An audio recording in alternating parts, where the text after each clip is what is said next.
Hello everybody, today we are going to be talking about the story of one of the doomed voyages in humanity's twilight days of exploration, and that is the failed journey of the Franklin expedition and its ships, the HMS Erebus and the HMS Terror. I've always loved this story because it's one of the last cases of adventure and exploration and serves as a testimony of what that adventure can lead to. Now, this story may be familiar to you if you saw the AMC miniseries The Terror, which was about the Franklin expedition. However, that took a few creative liberties with the story, and I want to tell you about the true story, or at least the story that was pieced together by the evidence I'm going to talk about. Now, there's also been some other YouTubers who have done a fantastic job of covering this story as well, like history buffs who compared the real-life accounts to the accounts of the TV show, and Maritime Horrors, which is quickly becoming one of my favorite YouTube channels. I'm going to include those videos down below as well as some of the others that I really enjoy,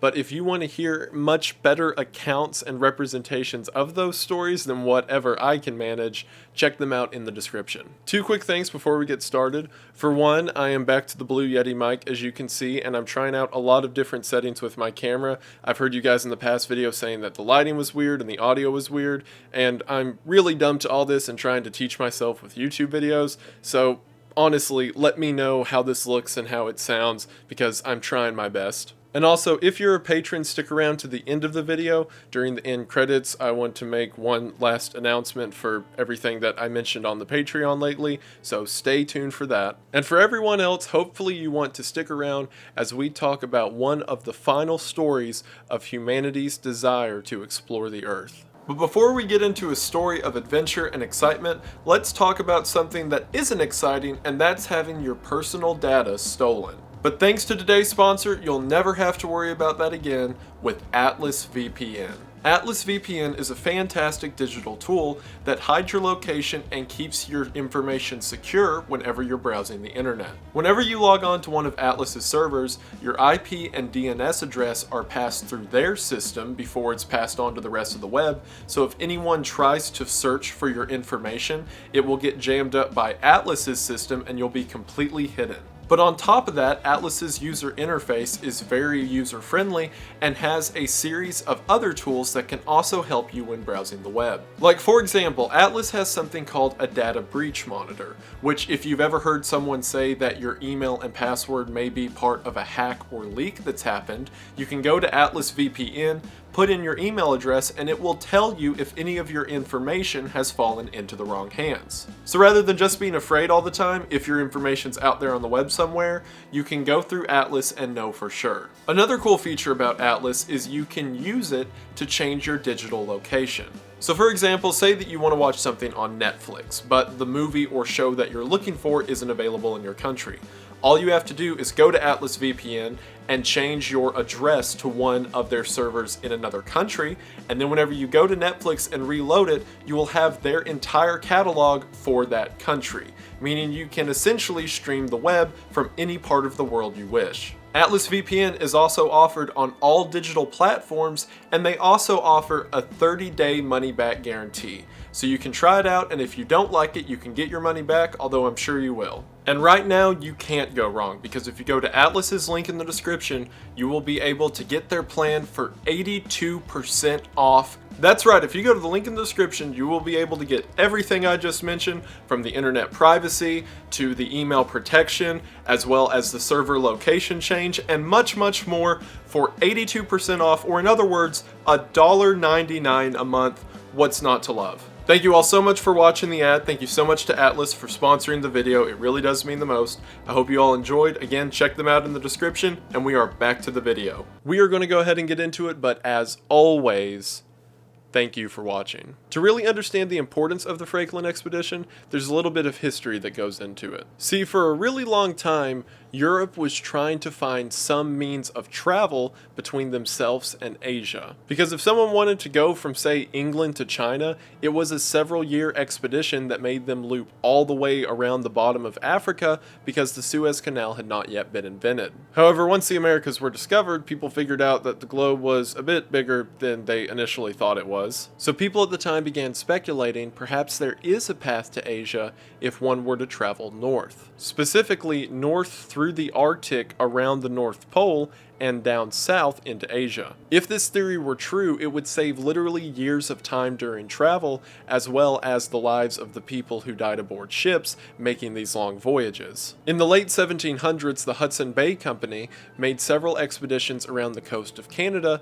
trying to find an inlet that they think could get them to pass across into Asia. At the time, no one really understood the westward to eastward expanse of the Americas, and people were kind of testing the shores to see if there was any breakage that they could drop south through. And in the 1800s, the Secretary of the Admiralty, which is basically England's Navy at the time, was determined that there was a passage near the North Pole. In 1845, Sir John Barrow was 82 years old, and at the end of his career, he was determined to commission the first travel from Europe to Asia through the North Pole. And so Barrow set about in finding the best captain for the job who could man such a dangerous voyage. The first two captains that he selected each turned him down because while both of them were very experienced with the Arctic, they have both sworn off ever traveling north again. See, traveling to the Arctic by ship at the time was not only an incredibly dangerous journey, but a terrifying one. Whenever it became winter near the North Pole, the oceans would begin to freeze on the several inlets that the ships would travel through. Or in other words, you could be sailing for a year and then be stuck for half a year as the water freezes around you, where you have to wait for it to thaw, and you continue sailing into the nothingness of ice and water. As I mentioned, in the decades leading up to this expedition, there were several other attempts to try to get through the Arctic Passage, and most of them ended with the ship turning around after about a year and a half, and even then with several of the crew members dying of either food poisoning or hypothermia or pneumonia and the other various diseases you could die of at the time, as well as many sailors reporting to have gone mad due to the isolation of the North Pole. Or technically northern Canada, not quite the North Pole, but I mean, like, it's just like infinite ice. You couldn't tell the difference anyway. The third pick for the job was a sailor by the name of Francis Crozier. He had taken many trips to the Arctic, was well experienced, liked by the Admiralty, and was up for doing it again.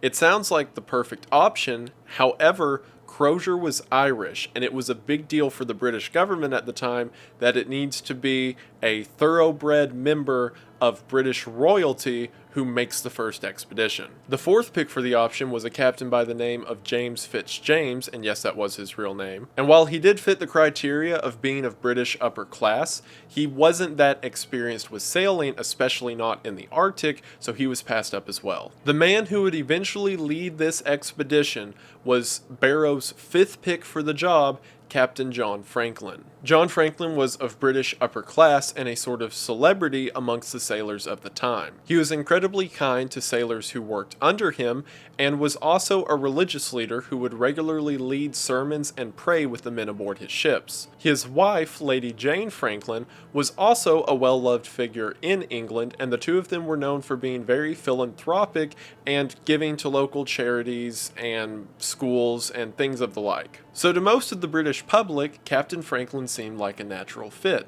So why was he the Admiralty's fifth choice? Well, Captain Franklin was second in command during another Arctic expedition in 1818, and he was also a part of two separate Canadian expeditions in the decades that followed. Keep in mind, any one of these expeditions would take a few years at least. Well, one of these expeditions ended in disaster when the crew essentially became lost and their food provisions ran out. As a matter of fact, according to sailors, during this time, Franklin's crew became so desperate for food that they began cutting and eating the leather of their own boots, to which Franklin was given the nickname by some sailors, the man who ate his own boot. However, because of his pleasant demeanor and place in British society, he was again the fifth choice of the Admiralty, and he readily accepted the job. Some historians say that perhaps he took it in haste because he was trying to make up for the shame of being called, the man that ate his own boot. However, even if this were the case,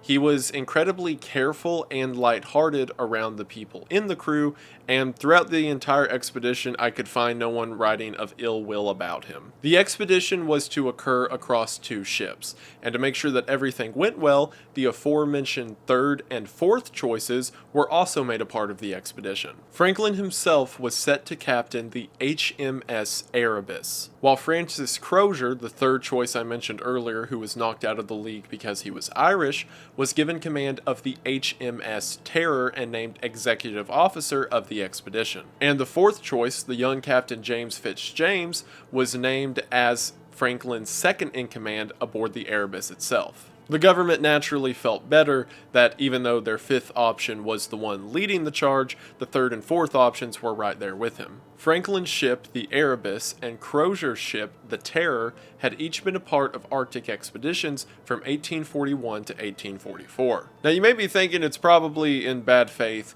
to name a series of expedition ships the Terror and the Erebus, which Erebus comes from Greek mythology as being the dark ring around Hades itself. Well, the reason that the 2 ships were named that is because they were each originally part of the British military. As a matter of fact, the Terror was in the War of 1812 and took part in the attack on Fort McHenry, which was the battle in which Francis Scott Key wrote America's national anthem. They were each massive ships, with the Erebus weighing 378 tons and the Terror weighing in at 331 tons. The ships at the time were also state-of-the-art. They were lined with these iron bands and reinforced walls, and the propellers and rudders even had a function where a latch could be pulled and they would fold inside of the ship. That way, if you passed through a lot of ice, it could just bump off the iron and you wouldn't worry about knocking anything off. The ships were also ahead of their time in that they had steam engines inside of them,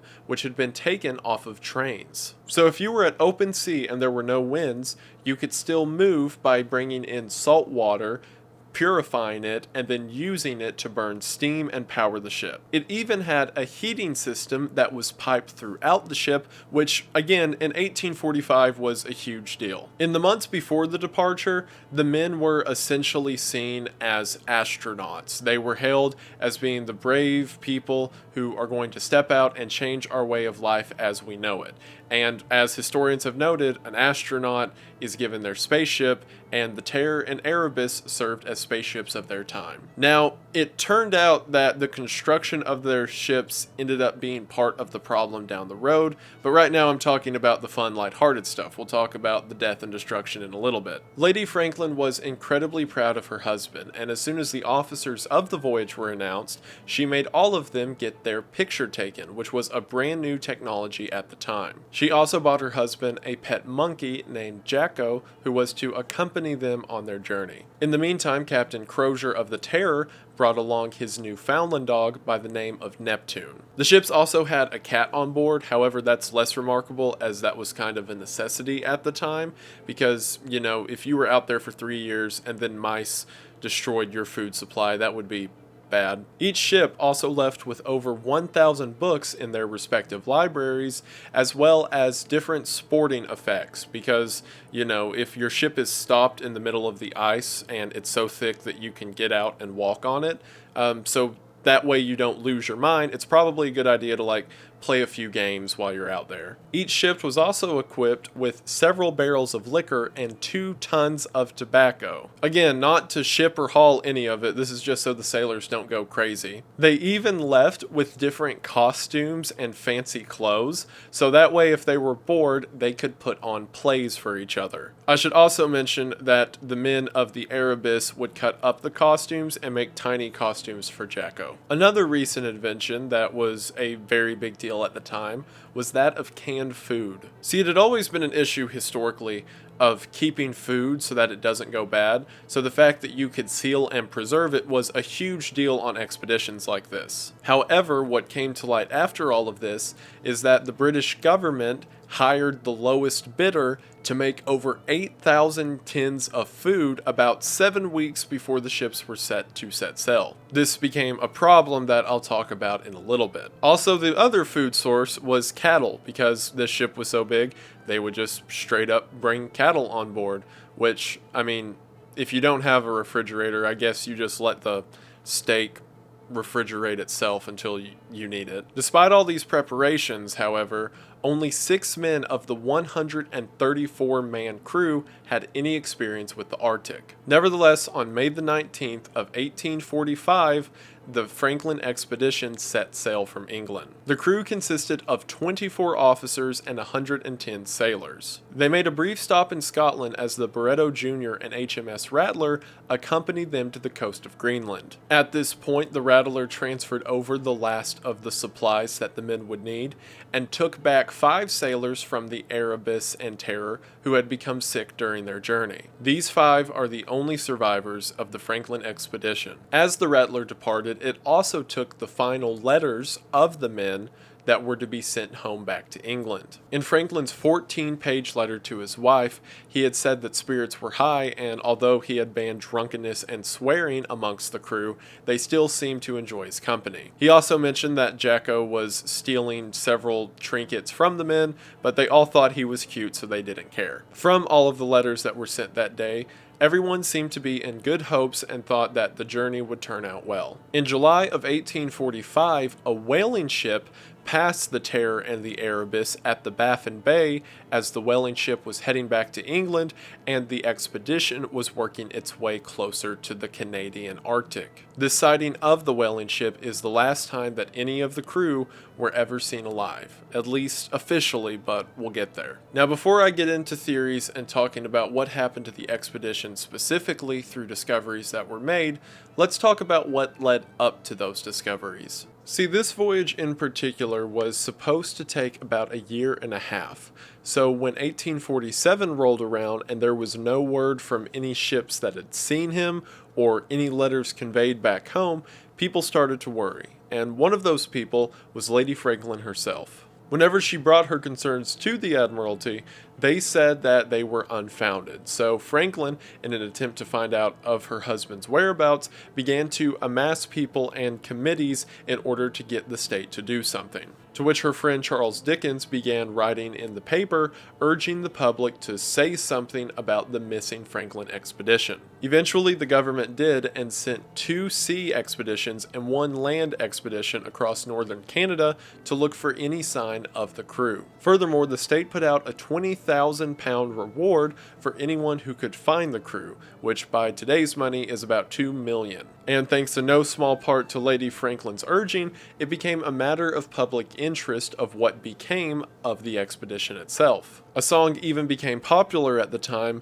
known as Lady Franklin's Lament. Eventually, the search party found some sign of the expedition when in 1850 on Beechey Island, they found several tin cans, what looked to be the remnant of a camp, as well as 3 graves buried in the ice. The names on the headstones were that of 3 members of the expedition, spaced out over the course of several months. It wasn't uncommon for people to get out in the middle of the cold and die of pneumonia or tuberculosis, so this didn't prove that the entire crew had met a tragic end, and as a matter of fact, it shows that they were in enough state that they could still bury their dead. However, the dates on the tombstone indicated that they were buried in 1845, meaning that this had to occur in the first several months of the expedition. Furthermore, in 1851, an iceberg began to be spotted off the coast of Greenland that had 2 ships stuck in the ice of the iceberg itself. Now, it turned out later that these were actually 2 abandoned whaling ships, but stories of seeing 2 giant ships frozen in ice didn't help quell any of the fears back home. In 1852, a captain by the name of Edward Belcher managed to get trapped in the ice while looking for the Franklin expedition, and a total of 4 ships were lost and had to be abandoned during this voyage. This isn't necessarily related to the story, but one of those ships was called the HMS Resolute, which was recovered by Americans several years later, and as a sort of gift, America returned that ship to Britain, to which Britain then made several desks out of the wood of the ship, and one of those desks, called the Resolute desk, was gifted to President Hayes and still sits in the Oval Office to this day. Just fun note. There's a lot of reports that Belcher was very hasty and made a lot of bad decisions during the voyage, and that's what led to losing 4 ships. However, this was enough to scare the British government away from looking for the crew after so much cost had already been accrued. And officially, the expedition was declared lost and the crew dead on March the 31st of 1854. The next month, on April the 21st of 1854, a man by the name of John Ray, who was from Britain but was currently living with the Inuit people in Canada, said that he came into contact with a few natives who said that they had found signs of the Franklin expedition. See, at this point, no one had any idea what happened to the expedition, and this was the first clue of their whereabouts since the 1845 campsite. While talking to local natives, John Ray said that they came across a campsite of some 35 to 40 men who were all wasted away and dead, specifically near the southernmost point of King William Island, near the opening of the Back River at northern Canada. The natives had several items to prove that their story was true, including silverware with Crozier's initials on it, as well as framed pictures of the captains themselves. The most horrific part of the story is that the hunting party that came across this campsite said several of the bodies were mutilated and cut up, and due to human remains being in the fireplace, it was suggested that the final survivors had to resort to cannibalism. John Ray collected several more testimonies and then brought his findings back to Britain. This coincided with an unrelated search that happened in 1855, in which a crew said that they found a piece of wood located on King William Island that had Erebus carved into it, and another piece of wood that had Mr. Stanley carved into it, Mr. Stanley being the name of the doctor aboard the Erebus. John Ray's findings were published in papers across England, and people lost their minds. Primarily at the suggestion of cannibalism. See, at the time, concepts of people being pushed to the brink and the horrors of survival and things like that weren't really commonplace in people's mindset, and cannibalism was just seen as the ultimate act of evil. So the people who left 10 years earlier as the superheroes aboard their rocket ship off into the Great White Wonder were now being considered the worst of the worst. Several people just simply didn't accept the information, Charles Dickens being one of them, saying that he didn't use the word savages, but he heavily implied savages of the North just made it up because they don't understand British dignity. Either way, Lady Franklin was determined now more than ever to find some evidence of what happened to her husband and his crew. However, as mentioned earlier, the government wasn't having it, so she used her own money to commission an expedition all by herself. Well, commission sailors to go do it all by themselves. She didn't go all by herself, although that would be kind of neat. On July the 2nd of 1857, a ship known as Fox set sail to try to find some evidence of the Franklin crew. And sure enough, on the northern shore of King William Island, the first evidence of the expedition was found. Inside of a cairn, which is essentially a pile of rocks, in a box was the only known note to come from this entire voyage. I'll explain what the note was whenever I get to the specifics of what happened to the crew, but also discovered nearby was a skeleton wearing a work uniform of someone aboard the Erebus. Furthermore, on the western shore of King William Island, they found a lifeboat of the Terror, which was full of unneeded supplies like soap and combs and brushes and silverware and things that wouldn't be needed for walking across the island, as well as 2 more skeletons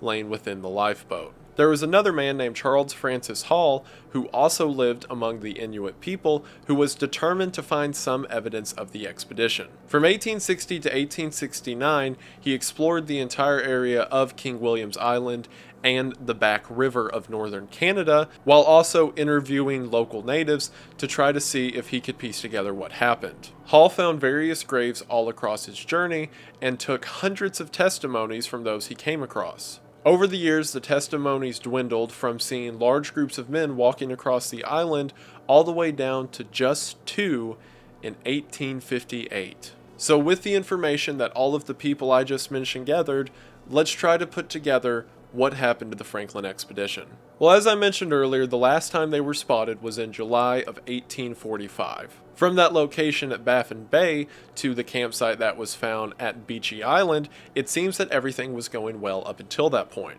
As I mentioned earlier, it was expected that whenever winter hit, they would be stuck for several months. And during this time, it seems that they were stuck at Beachy Island, which would explain the 3 bodies and hundreds of food cans which were found thrown out on shore. For reasons I'll explain later, it was determined that these 3 had died of pneumonia, while tragic, not unexpected. However, it seems that perhaps their ship was moving too slow, and they were there until the next winter, where the ship was stuck off the northern coast of King William's Island in September of 1846. Remember how way earlier in the video I mentioned that these were 2 naval warships which were heavily kitted out with all of this cool material to make sure that they stay running? Well, something that wasn't considered until years later is the incredible weight that these ships had. See, whenever you're trying to break through the ice to get around the Arctic, speed is a priority. And while these ships certainly have the fortifications to make sure they didn't sink if they ran into any ice, that also weighed them down, ensuring that they weren't quick enough to break through it. And remember that steam engine I mentioned earlier, the one that came from a locomotive and was put into the ships? Well, while a fantastic idea at the time, if these things were opened up 100%, they could go a speed of 7.4 kilometers an hour, or about 4.5 miles per hour. Again, not enough to get any substantial distance through frozen water. It wasn't uncommon for ships at the time to get ice bound up in the propellers of their system, to which someone would have to do the nauseating process of putting on a diving suit, going overboard, and breaking it off with a stick. So perhaps a combination of the water freezing and it taking too long to break the ice in front of them, which was often done with long sticks and explosives, as well as ice itself freezing to the ship and propeller, they didn't travel as fast as they thought they could. Another factor is the navigation of the expedition itself. While this wasn't stated on the note and there were no survivors to say for sure, it's quite possible that they quite literally took the wrong turn. See, at the time it was mapped and documented to go north through Baffin Bay and then come south to the north of King William's Island. However, at the time, and part of the reason the expedition existed, it wasn't known if it was best to take a more westward or eastward route through the channels to get out. From what we know now, it seems that they took a route into the more open and mainland line of water, which turned out to be a problem because, as we also know, Al, that is a primary route for polar ice caps to break off and then flow through the mainstream. Meaning if they took the other term, they could go through what is now the Simpson Strait and make their voyage into Asia, but instead they went the other route, which, while manageable today, would have been impossible at the time. Regardless, the True was trapped off the coast of King William Island in 1846, and it was here that the note was placed inside of the cairn that I mentioned earlier. Also, I'm going to assume you can't read latitude and longitude, and if you can, you're better at this than I am, so I'm just going to say location whenever we get to them. HMS ship Erebus and Terror wintered in the ice in location, having wintered in 1846 to 1847 at Beachy Island in location, after having ascended Wellington Channel to location and returned by the west side of Cornwallis Island, Sir John Franklin commanding the expedition. All well. So as mentioned there, this was written and very legible at Beachy Island, the first location where the ship was frozen. This second note is written in the margins around the paper and seems to be in much more distress. HMS ships Terror and Erebus were deserted on the 22nd of April, leagues north and northwest of this, having been beset since the 12th of September 1846.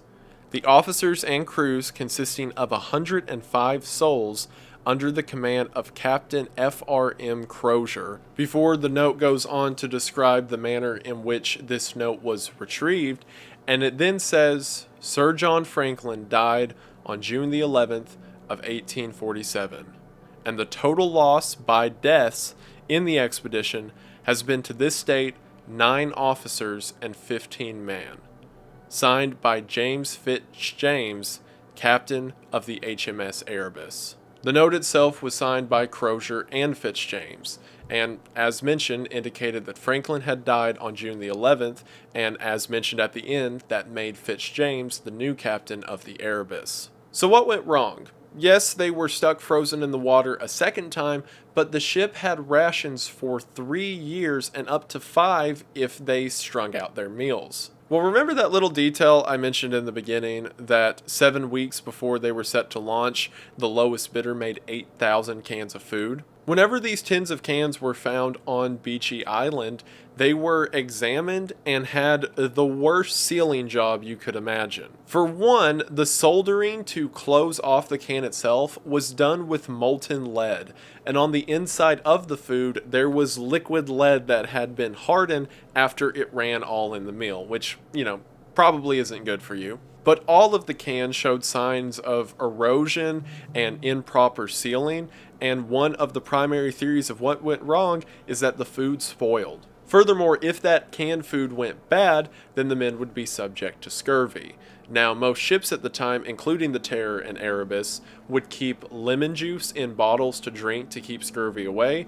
However, the effective time of lemon juice is about a year, and as established, it had been 2 years at this point. And the lead poisoning of the foods and everything combined, there was a lot of different ways these guys could have died. And I'll continue to stake my flag on the idea that the food went bad because of the final note written in the margin of the page by Crozier, which says, "And start on tomorrow the 26th for Back's Fish River." This lines up with what I mentioned earlier of several relics being found on the way to Back's Fish River. So if the food was still good, they would have stayed on the ships because the ships were made to get frozen in ice and then keep going. But if it's bad, then the guys had no other option than to walk across the expanse of King William's Island. Which King William's Island is an empty island full of rocks and ice, so very inhospitable. This also explains why there was a lifeboat found full of supplies on the west coast of the island. From piecing together everything, it seems that Crozier, now acting as commander of the survivors of the ship, brought at least one lifeboat and filled it with several of the supplies the men would need, possibly any food that was still good, and at least initially, some supplies for morale, like combs and spoons and extra boots and etc. The purpose of the lifeboat being, for one, to carry the supplies, but also so that whenever they get to Back's Fish River, they can then get in the lifeboat and take it down the river because the only known settlement was several hundred miles down Back's River. Meaning that even if they did get all the way to King William's Island, they would then have to continue paddling downriver for potentially months. But it was either that or starve to death on the boat. So as mentioned in the letter, the men set out on April 26th. The distance from where the letter was found to the mouth of the river was about 248 miles. One group of natives said they came across the men during this time who asked them for food, but the natives themselves had to take care of their own and weren't able to offer much, but that they did witness about 40 men walking across King William's Island south towards Canada.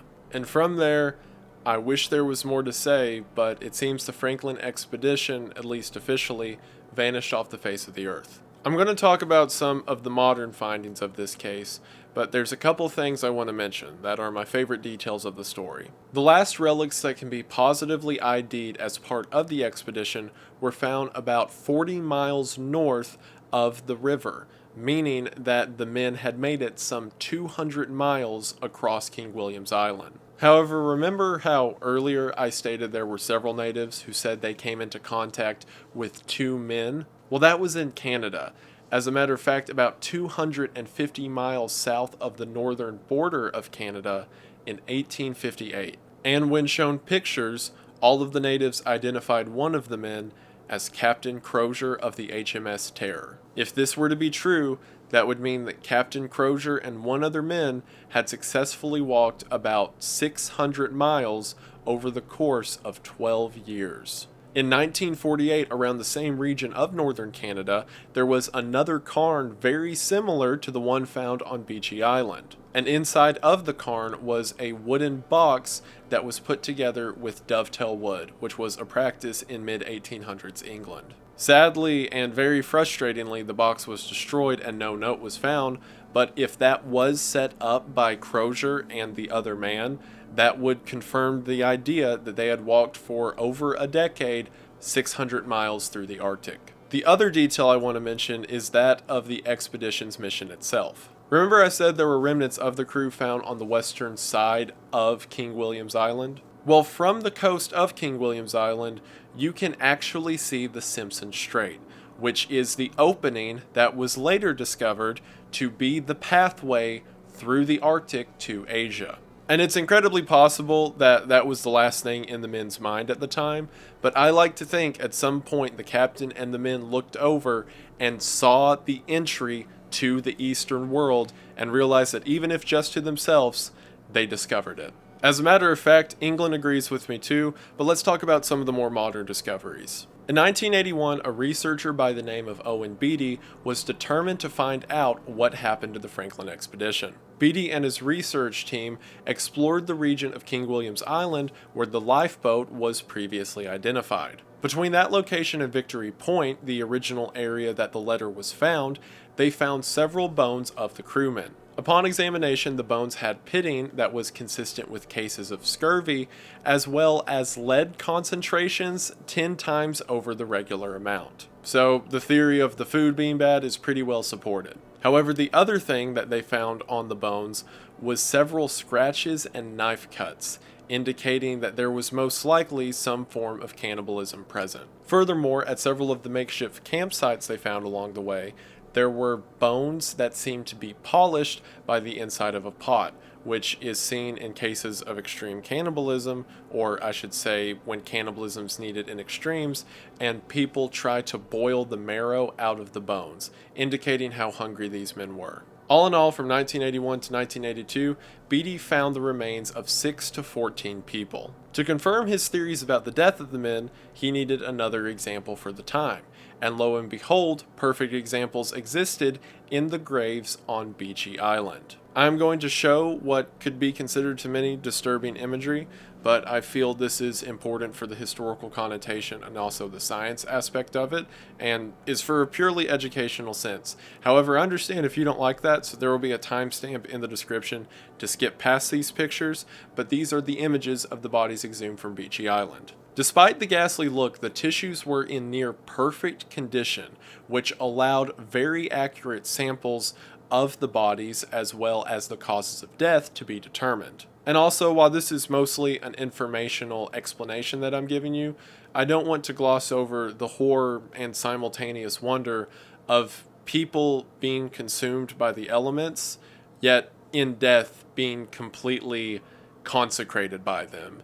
And there's such it's a vicious poetry to it. It was found on these bodies that the cause of death was in fact pneumonia, supporting the theory people at the time had that everything went wrong the winter after Beechy Island. From 1984 to 1993, over 400 bones were found along King William's Island, and many of which indicated signs of cannibalism. Perhaps most tragic was the feature that the hands, feet, and head all seemed to be removed before the cannibal acts were taken, as if the most human parts of their friends they wanted to remove before committing what was to them such a horrendous act. See, while the people of Britain thought it was such a horrible, atrocious action that no sane man would ever commit, the people who were a part of this expedition also had those same ideas.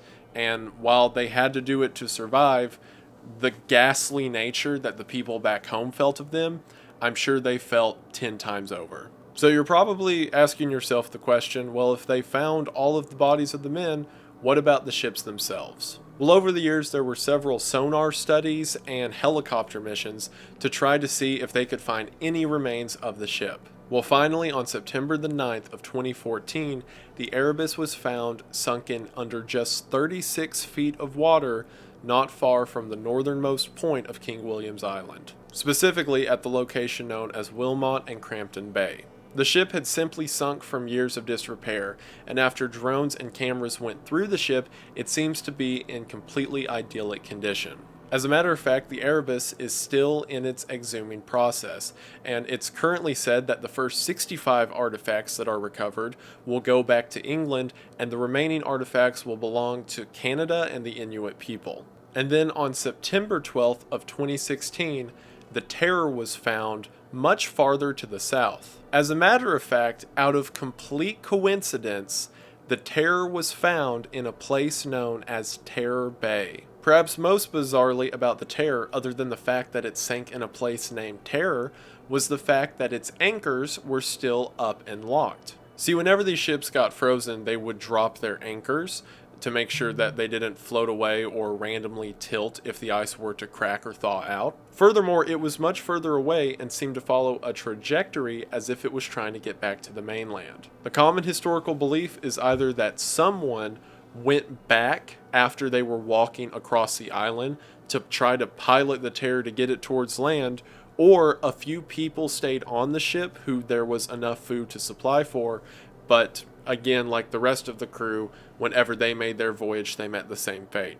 In 2018, the Terror was examined beneath about 80 feet of water and seems to be, like the Erebus, in perfect condition, frozen in time under the waves. And there are still discoveries of the Franklin expedition happening to this day. Not only are they still in the process of bringing up artifacts from the wrecked ship, but in May of 2021, one of the bodies that were found was positively ID'd as John Gregory because his great-great-great-great-grandson living in South Africa provided a DNA sample which gave a positive ID. One of the things I love about this story so much is, despite the fact that it was over a century and a half ago, the mystery is still continuing to be unsolved and unraveled each day. Another tragic beauty of the story is that in 1850, one of the ships sent to search for the Franklin expedition, known as the HMS Investigator, and yes, that was the name of it, seemed to be right on the path of the expedition, only they took the other route, meaning that they found the path from Europe to Asia. To which the Investigator also got trapped in the ice and needed rescued from the Resolute, which, as I mentioned earlier, also got trapped in the ice, but that's not important. They found the path. And that path, which was later discovered as the Simpson Strait, is the one I mentioned earlier that perhaps the final members of the crew realized they had discovered. The captain who discovered that the Simpson Strait was indeed the passage from Europe to Asia agreed with the Admiralty that the Franklin expedition should be named as the discoverers of it. And in 1860, the British government honored Captain Franklin as being the discoverer of the passage between worlds, and Lady Franklin was there to accept the medal in his honor. To which they commemorated a statue of John Franklin, to which the plaque simply reads, "They forged the last link with their lives." And with that ends the story of the HMS Erebus, the HMS Terror, and the tragic victory of the Franklin expedition. I've always enjoyed stories of the last days of the Crusades of Adventure and the journeys of man and all of that, and like the ferocity and just the viciousness of nature is all around this story, and it's anyone's guess what to happen. In the series The Terror, they talk about how the polar bears could have killed them, or how lead poisoning can lead to delusions of the mind and they could have went paranoid, and there's all sorts of manner of things that could have led to their end. Or as the men of the time would say, it seems like the whole world is trying to kill you whenever you're up there, and every single day is a fight for survival. But in spite of all of that, because of what they did, it led to the discovery of the passage. And in other reports that were written around the time, there were people who said it was meaningless. And by the logical sense, it was. It took that much effort to get up there. There was no way you were going to send a bunch of merchant vessels back and forth all around the year. And the Suez Canal eventually had to be invented to deal with that, and blah, blah, blah. But in their conquest for that, to put the last piece of the map together, to decide or figure out the geography of the whole world, they managed to succeed. One report, I forget I've been doing so much research about this stuff. One report said that more was discovered in the search for them than their one ship ever could have put together. And that's what I mean by the tragic victory. In the end, they accomplished what they had set out to do. And I love the idea of Crozier walking 12 years for the HMS Terror. And just, it's so good. It's poetry. It's poetry in the real world. And I love it. And hopefully you at least liked it a little bit. As you can tell, I like this stuff. And hopefully you liked it too. And thank you for watching. This is, man, like, I love doing the long dives into ARGs and, you know, horror series. And what else do I do? Conspiracy theories and all this stuff. But, man, like, this reminds me of Chris McCandless. Or McCandless. I pronounced it wrong through that whole video. But this reminds me of stories like that. Just stories of ferocity, of people braving the wilderness, and man, I love this stuff. Anyway, I've talked about it enough. Thank you for watching. Thank you for sticking around this long into my mad ramblings. I hope that you enjoyed. I love this stuff. I also hope that the camera setup worked out as well in this microphone. As you can, like, the Blue Yeti's back, I found a way to sync it to the camera. And I think I found a way to make the lighting quit flashing all the time. I didn't even notice it till people pointed it out. I'm awful with technology.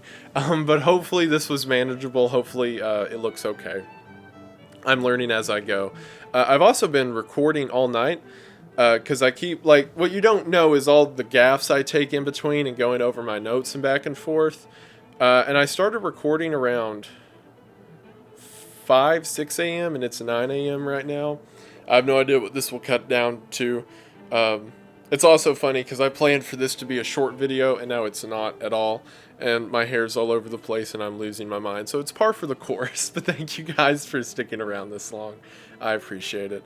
I'm trying to think if there's any announcements. Oh, well, for one, thank you so much to my subscribers. Still over 1 million, still losing my mind at that. We're at like 1.04, something like ridiculous. Like already another 40,000 people since 1 million. I love you guys. You're fantastic.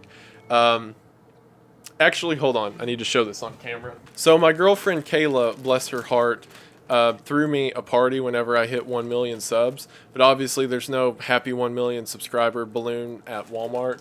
So she got me this that says cue the cat Fetty. I had to share this information with you. You're welcome. I'm losing my mind right now.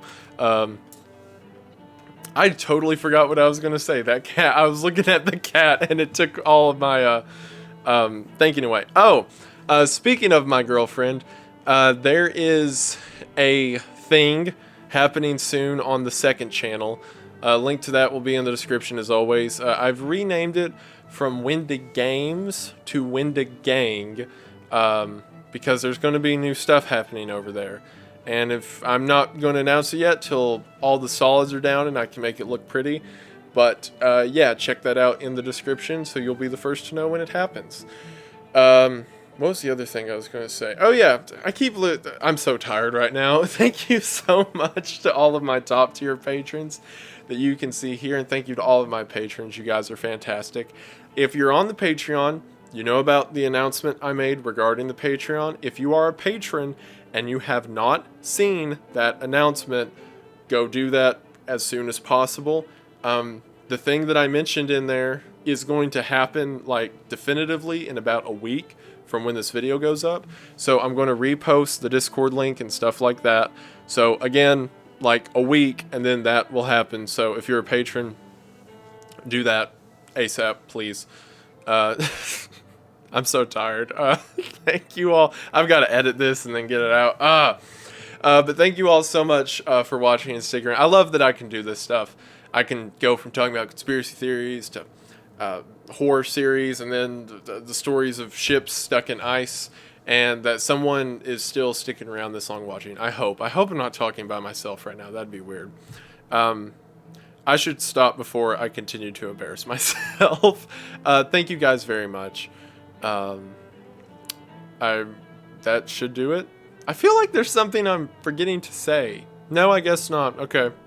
I'm just losing my mind. Whatever. All right. Thank you all so much for watching. I really enjoyed this. I hope you did too. I hope you enjoyed. And I will see you in the next one. Bye.